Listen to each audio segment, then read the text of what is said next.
Part of the problem in the past is we've had massive turnover of senior managers. You look over the last 6 years, I'm the 6th Chief Executive. Yeah. An organisation spends £360 million a year, that's £1 million a day in these communities, supporting local communities.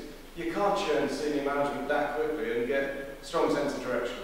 So Richard was brought in to get control of the Vertex contract, Martin's brought in to get control of the finances, I brought in to get control of the council, and actually, I think we're beginning to change it. We're beginning to get the right strength behind our relationships with Morrisons, with Vertex, and in terms of looking at our services, get the right mechanisms in place. Now, you can take a view on the politics, and I wouldn't, but actually over the last 18 months, I think a lot of mechanisms have been put in place that we're beginning to see the value of.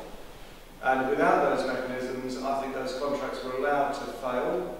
They were not pulled up, and as Richard said, there were some services which frankly you wouldn't give to a contractor that have been passed across, including things like HR strategy. But actually I want to be in control of our HR strategy, but I don't mind somebody doing the implementation for me. So it's about getting that right, and that's what Richard's been focusing on. Martin's been focusing on getting the grip on the finance, and I think what we now have is the right sort of team to take the right approach to it. For 15 years. 15 years, yeah. As the Chief Executive was explained with Morrison, and it's very, very similar, until we've got that dossier of evidence of where Vertex have failed, a dossier of evidence that would stand up in court, it would cost us an absolute fortune to get out of that contract. Richard, do you want to say something about what we're doing with Vertex at the moment? Yes. I think, as for Morrisons, we didn't quite get it right with Vertex going back 5 or 6 years ago.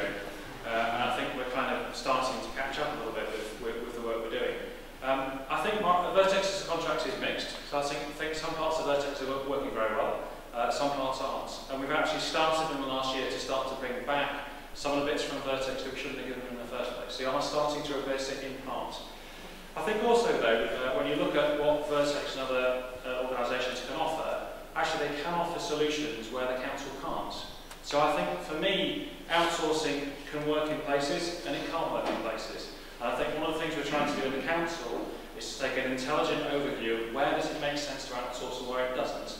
And when we do outsource, as we said before in relation to Morrisons, I think we do need to look at local businesses and local suppliers. And for example, Vertex, most of the employees, if not the vast majority of the employees in Vertex actually transferred across from the council.